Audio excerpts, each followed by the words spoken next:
Vamos a hacer la presentación de este tema tan tratado este año por nuestro amado Pangrave, sobre el conocimiento de sí mismo.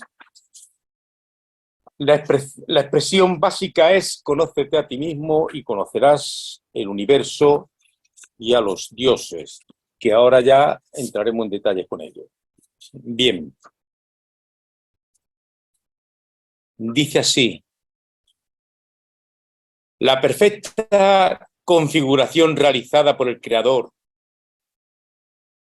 en su vasta e infinita creación es digna de ser conocida e integrada en nosotros porque formamos parte de esa creación. De hecho, el Creador desea ser conocido por la totalidad de su creación.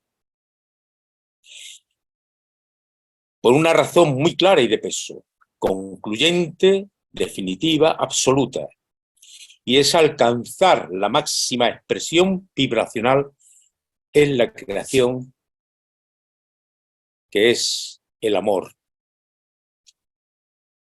¿Os acordáis de aquella pregunta? ¿Cómo es Dios? Y supongo que también os acordaréis de la respuesta. Como tú, cuando vibres como yo. Pues sí, el amor, en su máxima pureza, alcanza el mayor grado vibracional en la conformación del uno absoluto. ¿Y cuál es el procedimiento para alcanzar este nivel? Este nivel se alcanza a través del conocimiento. Entre otras cosas, porque también debemos recordar que no se ama lo que no se conoce. Entonces, el Padre Celestial abre puertas y ventanas a todos aquellos que deseen conocerlo en los términos que Él fija en su ley. Conclusión: debemos tirar del conocimiento para llegar a ese estado de perfección que es amar a Dios por sobre todas las cosas. Dentro del orden de la creación, nuestro Padre Celestial establece una especie de organigrama donde los seres se van ubicando en base al grado de su pureza y el nivel vibracional alcanzado. Pues hete aquí que en este sublime desarrollo nos encontramos con un ser grande donde los haya, conocido en su última encarnación como Yahshua de Nazaret, que alcanza en este organigrama el nivel donde los seres son destinados para conducir e instruir humanidades, y se le concede ser Mesías instructor de humanidades de este pequeño planeta llamado Tierra. En el libro Orígenes de la civilización adámica, en el tomo primero, en el capítulo está el apartado de la ley, donde al final del cumplimiento de los preceptos establecidos está la cúpula de oro, donde llegado a este punto, el ser, después de un periodo de reposo, entra a formar parte de los Mesías instructores de humanidades. Pues bien, este amado ser, aunque pertenece al cielo de los amadores, en su cuarta encarnación como Mesías de este planeta, vino investido con la esencia de la sabiduría, de cuyo manto filosofal aprendieron las humanidades de aquella época y a partir de entonces las humanidades de todos los tiempos, hasta ahora. Fue llamado anteluz, que significa frente a la luz, en castellano antulio, y este dato lo podréis ver en el capítulo El Valle de las Pirámides, Arpa Eterna 2. Bueno, esto es a título de introducción, y ahora hacemos el desarrollo. Conócete a ti mismo y conocerás el universo y a los dioses. Esta es la expresión fundamento de esta ponencia. A través del estudio de la obra he llegado a concebir una panorámica bastante clara del contenido del curso evolutivo espiritual que estamos concluyendo. Una amplia perspectiva desde que entras en el reino humano hasta que llegas o estás en la antesala del reino angélico, cubriendo los 7 subniveles establecidos que a mí personalmente me ofrecen un mapa bastante completo de lo que somos, ilustrando el contenido de la vida en el nivel evolutivo que nos debatimos, con su didáctica y su programa pedagógico tan nutritivo para el alma y nuestro yo superior. Esta joya que nos dejó nuestro divino y amado Mesías forma uno de los pilares fundamentales en nuestra evolución y se torna en el fundamento de nuestra amada escuela de fraternidad cristiana universal.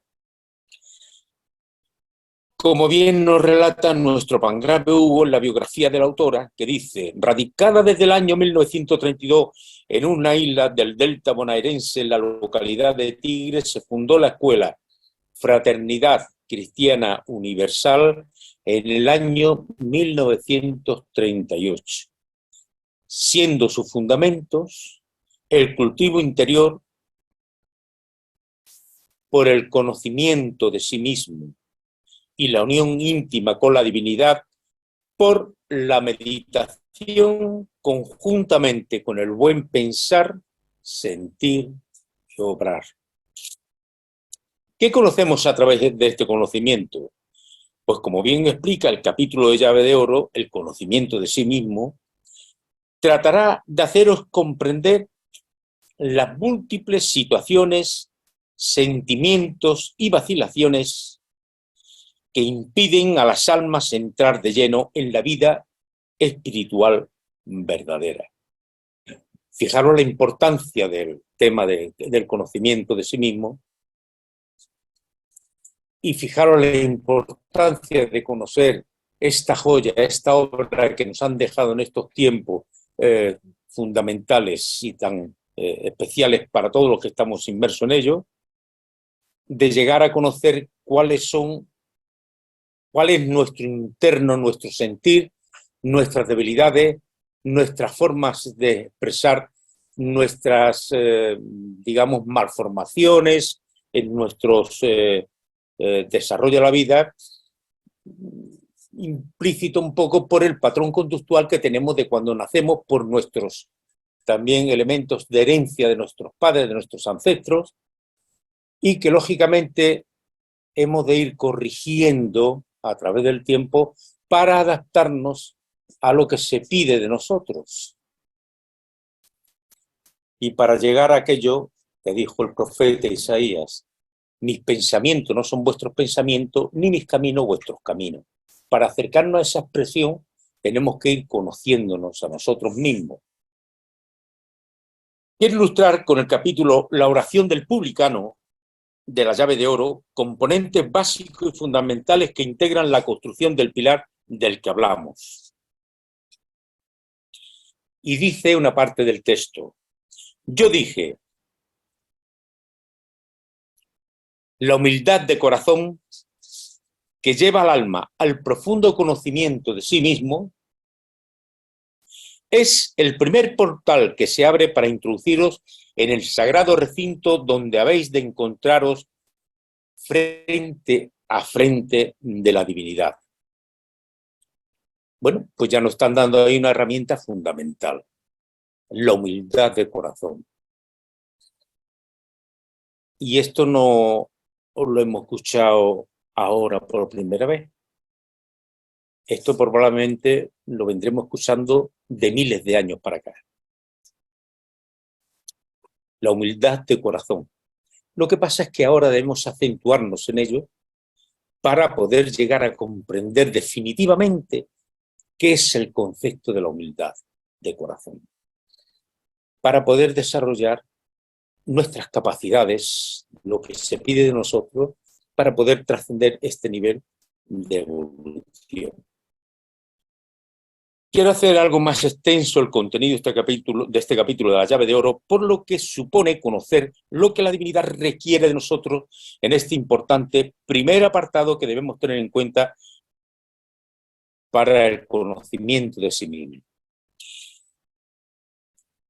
Y dice el texto, parte del texto: la oración del publicano de la cual hablé en los días de mi apostolado sobre la tierra no tiene otra significación que esa.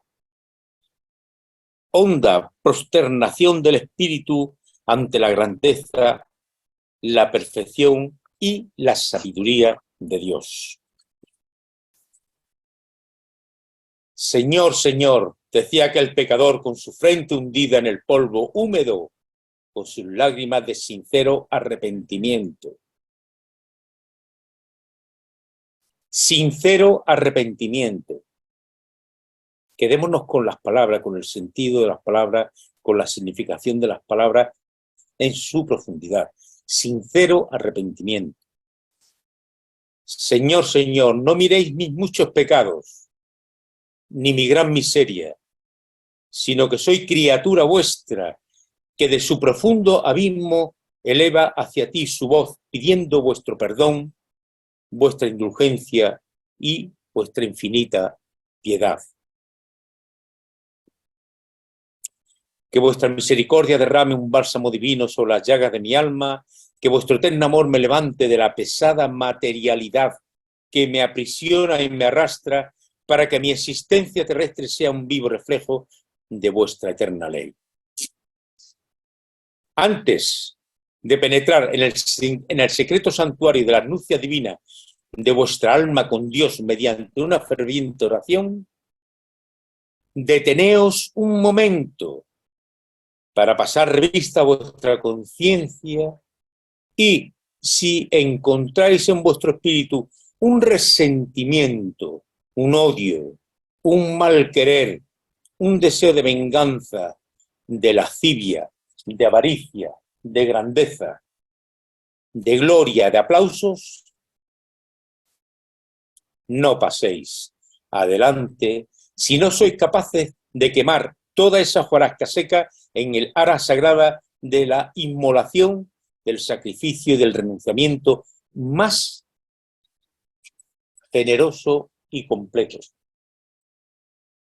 Penetrar en el augusto santuario de la divinidad con el espíritu enloquecido por todo ese turbión de bajeza y de sensualidades es encontrarse con un inmenso murallón de inconmovible, donde vuestro espíritu estará más atenido de frío, más desesperanzado, más débil y enfermo, porque habéis añadido a todas vuestras malas inclinaciones el desacato a la divina realeza de vuestro Padre, que abre sus brazos cuando estáis dispuestos al mejoramiento de vuestra vida, a la purificación de vuestro espíritu, pero que es sordo cuando vuestro clamor se levanta únicamente con la algazara de vuestras bajas pasiones y malos instintos dejados por vuestra inercia y holganza espiritual, como río desbordado de su cauce que arrastra con su inmensa corriente todo cuanto de bueno encuentra a su paso.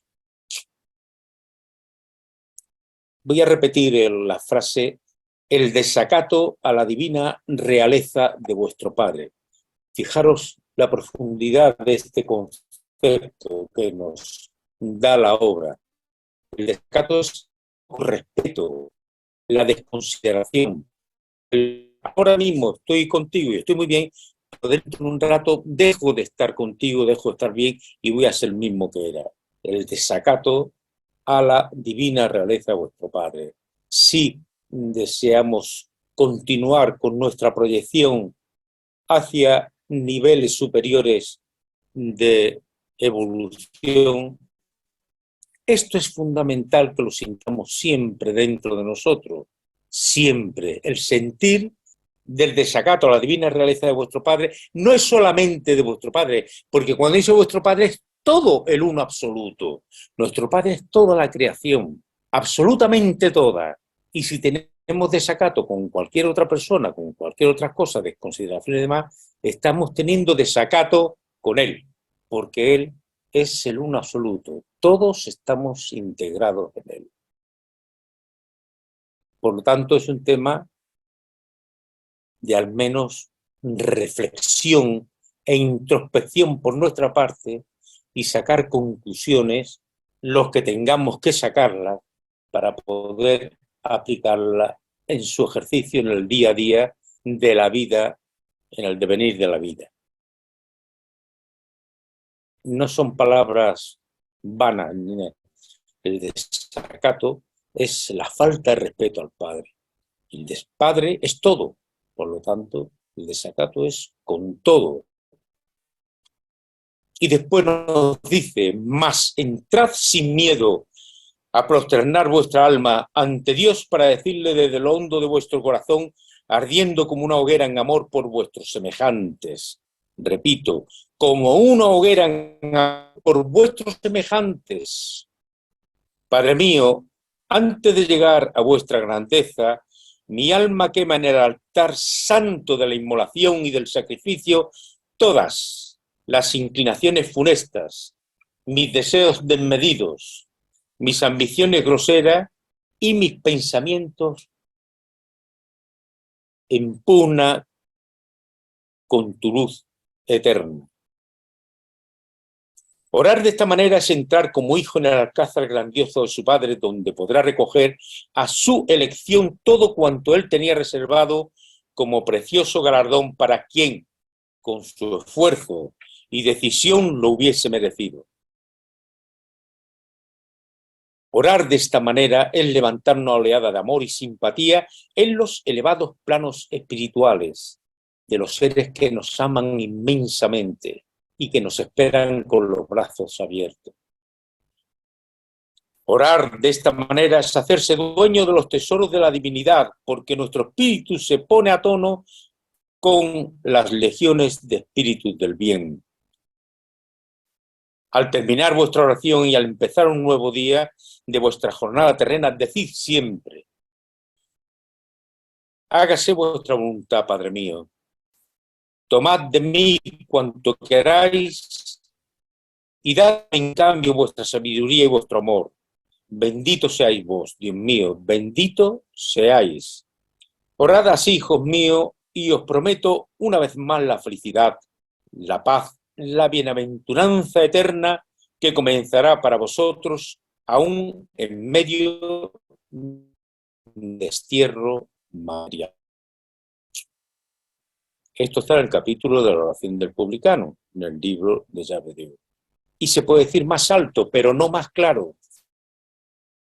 Y el que tenga entendederas, que lo entienda y lo ponga en práctica, que será su beneficio, el de él y el de todos los que le rodean a ese ser. Hay matices que ayudan a comprendernos, conociendo, entendiendo el procedimiento que establece la divinidad en el desarrollo de la vida. Por ejemplo, en el capítulo La hija del cielo del vidente, el patriarca Ohat hace a Moisés, entre otras, esta pregunta: ¿cómo es que esta psiquis, hija del cielo, ha obligado, digámoslo así, a su eterno Padre amor y sabiduría infinita a imponerle el yugo de una ley que le impida hundirse en los fangales de la tierra? Si Dios, Padre amor, no fuera eternamente en sí mismo, y por sí mismo hubiera padecido angustias a poner a sus hijos grilletes en pies y manos para que no caminen por sendas de horror, ni esgriman puñales que hieren, ni envenenen su propia boca con la difamación y la mentira, con el perjurio y el baldón, con la obcecación de la lascivia. Y el viejo hierofante hundió su frente entre sus manos a la espera de que Moisés, su discípulo niño, el hombre luz de esa hora, le sacara de sus atormentadoras cavilaciones. A lo que Moisés responde, entre otras cosas: otro paso en el viaje eterno y se transforma un gusanillo de la tierra o del mar, cantan y gritan, las tormentas le destrozan el raposas, le devoran los hijuelos. O ya es bestia feroz que mata y bebe sangre. Y si da un salto de allí al reino de los humanos, oh maestro Had, buscará el camino de las tinieblas, y es entonces que el Divino Padre pondrá en pies y manos el grillete de su ley, austera matrona, que dice a la que dio el salto antes de hora: no matarás, no desearás los bienes ajenos, no enlodarás tu boca en el perjurio y la mentira, ni mancharás tus vestiduras con barro de la ciénaga. Si nos detenemos un poquito en este párrafo, en este entendimiento, nos damos cuenta del origen del mal, entre comillas, de aquellos seres que actúan de forma contraria a la ley. ¿Por qué? Porque no han continuado su cadena evolutiva de forma gradual, como establece el Padre Creador, y han entrado en el reino humano saltándose esa cadena. Entonces vienen las consecuencias, como dice. Si eres bestia feroz, entrarás en el reino humano con esas características de la última encarnación que tuviste. Con lo cual, fijaros dónde está el origen de todas estas cosas que vemos por ahí de maltrechas y que salen en el mundo conflictivo, en el mundo de la muerte, del asesinato y de todo. Y claro, yo me hago la pregunta, ¿quién permite que ese ser se salte la cadena? Eso, si queréis, lo tratamos después, pero esa pregunta es importante. Continúo. Si vuestra hija del cielo quiere volar a su cielo, y no es la hora, debe ser que tiene aún que regar de agua pura los huertos que se están secando y sembrar trigales que se hagan pan y limpiar de cardales silvestres los campos en que el Divino Padre quiere que florezcan rosales, o abrir lagos y fuentes en que resplandezcan lotos blancos como estrellas en el cielo azul, o narcisos como pequeñas copas de oro que las noches llenan de rocío y los mártires del ideal llenan de lágrimas. ¿No será así, maestro Ja, que vuestra hija del cielo tiene tal impedimento para volver a su cielo? El texto continúa, es muy bonito, del capítulo La hija del cielo. Es interesante leerlo porque, bueno, pues tiene conclusiones muy instructivas. Bien, otro matiz importante que puede llevarnos al conocimiento de sí mismo, entre los múltiples que componen nuestro estamento interno, es el siguiente. Del capítulo La sabiduría de los dactilos.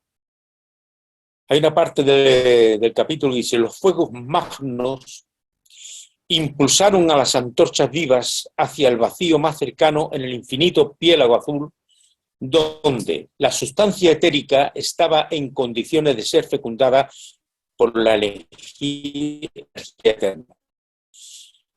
La idea surgió como un relámpago al mismo tiempo en aquellas inteligencias ultrapoderosas, diciendo como una sola voz, vibración o sonido: una nueva espiral debe llenar este vacío de los cielos. El absoluto ha llenado de energía nuestro cántaro hasta el borde. Vaciémoslo aquí y que nuevos mundos surjan de su poder infinito y de su eterno amor. Los fuegos magnos, que son 7, están dispuestos así. 4 representan al principio activo o masculino y 3 al principio pasivo o femenino. La cooperación de ambos principios es indispensable en toda creación. Y teniendo como auxiliar a las antorchas vivas divididas por mitad en principio activo y pasivo, inyectaron el fecundo germen en el seno materno del éter. Una ígnea burbuja como un botón de fuego se plasmó en el fondo oscuro del vacío. La maravillosa creación estaba hecho y el pasar del tiempo y la ineludible ley de evolución harían lo demás. Creación de nebulosas, creación de mundos donde aparecerán luego los infinitos principios de vida que el lenguaje humano ha llamado reino mineral, vegetal, animal, humano. Y dice, he aquí la constante preocupación de toda inteligencia llegada a la suma perfección. Fijaros, preocupación de estos seres de alto rango actual. Repito, he aquí la constante preocupación de toda inteligencia llegada a la suma perfección. Dar, siempre dar. Nada de nada, sino del eterno poder, de la eterna inteligencia, que solo sea visible a través del amor, dar todo cuanto el infinito universo. ¿Y por qué he puesto esto? Pues como es arriba, es abajo, ya sabemos lo que tenemos que hacer, pues somos reflejo de ello.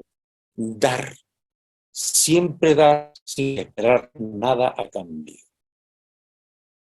Esta es una lección muy buena para que aprendamos a desprendernos de las cosas materiales que en definitiva no nos van a llevar a ningún sitio, solamente a subsistir en este plano, con lo necesario. Dar, siempre dar. ¿Y esto qué es? Pues esto es también conocimiento de sí mismo, porque así me conozco yo a sí mismo. Yo tengo que preocuparme de, igual que los fuegos magnos, de cómo va a ser mi reacción, mi desarrollo, cómo voy a comportarme con los demás. Y tendré un reflejo. Una de las convergencias que el conocimiento puede llevar a hacerse el acercamiento a la nombrada manifestación. Y dice Jehová, mis caminos son vuestros pensamientos, ni mis caminos vuestros caminos.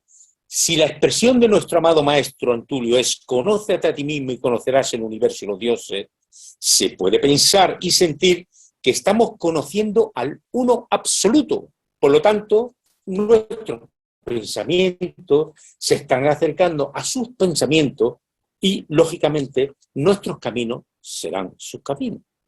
Esta es otra pinceladita del tema que tenemos entre manos. En el siguiente apartado vamos a conocer una de las infinitas formas o modelos que utiliza la divinidad, la divina sabiduría para ajustar su creación. Esto es del capítulo Camino de las Tinieblas, origen de la civilización adámica, tomo 1.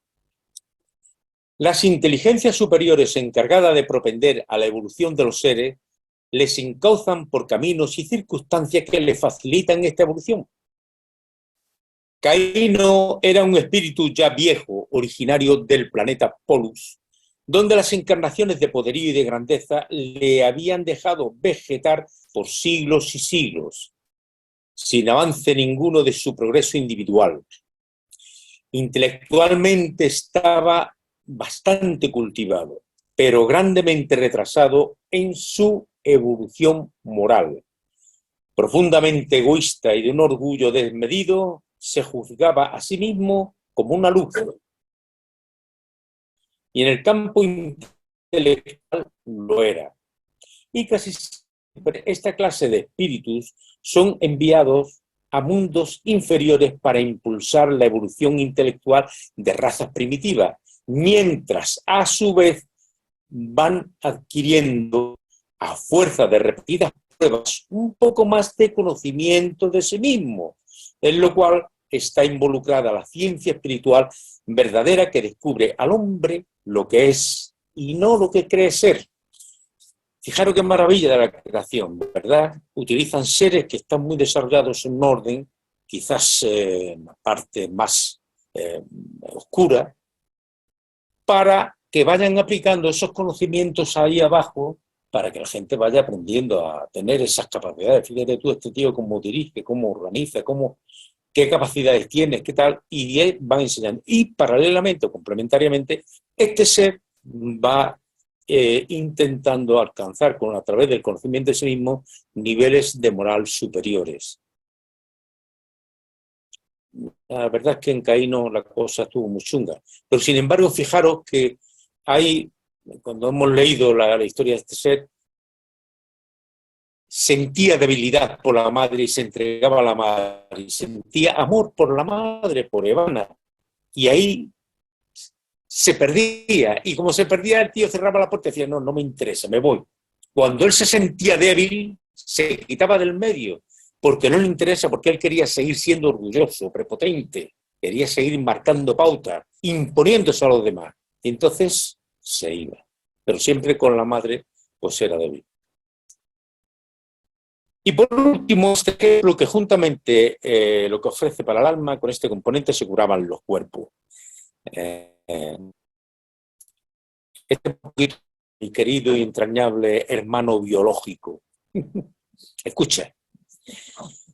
Y el gran maestro decía, de las enfermedades del alma están asimismo enfermos los cuerpos. Curemos las almas y los cuerpos serán sanos.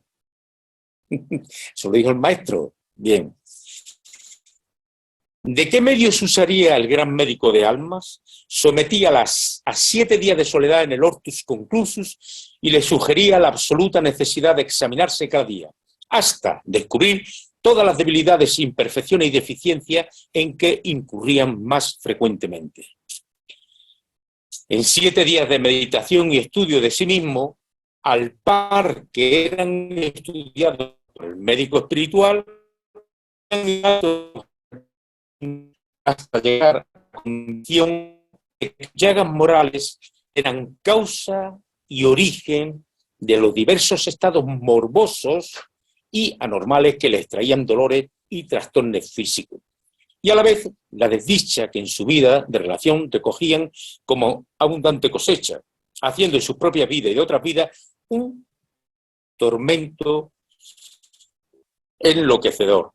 Y expuso como axioma y base inconmovible de su aula espiritual estas breves palabras. El conocimiento de sí mismo por la meditación perfecta es la felicidad del alma y la salud del cuerpo. Tomemos nota que es importante. Esto está por encima de la ciencia normal nuestra del planeta. Porque esto sí llega a sanar los cuerpos. Porque si un ser está actuando de forma mala, tiene sus chakras cerrados, las energías están ahí estancadas y están haciendo trizas por dentro el cuerpo biológico. Mientras que si los chakras están abiertos, las energías circulan y eliminan las enfermedades en la cual puede incurrir. Pero claro, para abrir los chakras, amigo, hay que entregarse a la divinidad. Los chakras no se abren así, ¡apriete! Ya está, no. No, para nada. Este trocito lo he cogido del capítulo Visitantes de Samaria, de Cumbre y Llanura, Huarpa Eterna 5. Y llegamos a las conclusiones. Dice, avanzamos. Son ya bastante los años que llevamos reuniéndonos aquí en Los Molinos, disfrutando en 2 ámbitos. El social, el tangible, donde nos podemos abrazar, vernos, compartir momentos íntimos, y el intangible, donde recogemos el conocimiento y, sobre todo, la luz y la energía que nos envuelve en este recinto, los días que estamos juntos. Cuanto a esto, debo decir que las primeras reuniones que se celebraban pues, hace 20 años, yo no tenía tanta sensibilidad y no captaba con facilidad determinadas presencias. Sin embargo, en los últimos encuentros, pues se está desarrollando en mí, si he dispuesto de una mayor sensibilidad, dando una respuesta de satisfacción y plenitud a mi entorno y a mí mismo. Pequeña, más grande. Claro está que esa respuesta que actualmente tengo se debe al desarrollo del conocimiento de mí mismo, donde he ido corrigiendo costumbres, hábitos, malformaciones, y que todavía me queda que corregir. Por lo menos 3 o 4 más. Durante estos años de dedicación al estudio de la obra y la puesta en práctica en mayor o menor medida de los preceptos y leyes aprendidos, principalmente para mí, en el capítulo de la introspección, ya que es aquí donde observo con determinada claridad mis errores del día y la consiguiente corrección para no volver a repetirlo, reconociendo, porque todo hay que decirlo, que a veces se cumple dicha corrección y otras veces no, aunque quiero ser persistente y en ello estoy. Estamos inmersos en el final de ciclo, en el final de los tiempos. Para seguir con el símil académico que tenemos aquí en nuestra sociedad, es un final de curso y estamos en tiempo de exámenes que probablemente también estén finalizando. Pues bien, a mi humilde entender y a estas alturas, con el conocimiento de mí mismo, me lleva a manifestar que todo se centra, se sintetiza, se resume en la actitud que tengamos sobre la creación, en la integración alcanzada en el mundo espiritual, en el sentir que nos haya hecho despertar el conocimiento de la obra y teniendo presente lo que establece el capítulo que hemos mencionado de la oración del publicano, solo nos queda realizar un acto sublime que engloba la totalidad.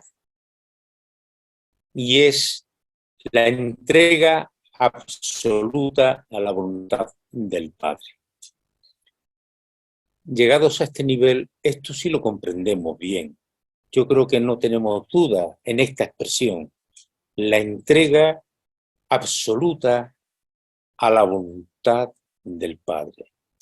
La capacidad que tengamos en estos años de vida que nos queda en este plano, de poner en práctica esta acción, desde que abrimos los ojos por la mañana hasta que volvemos a cerrarlos para descansar por la noche, la acción es: Padre amado, dime qué quieres hoy de mí. Señor, hágase tu voluntad en mí.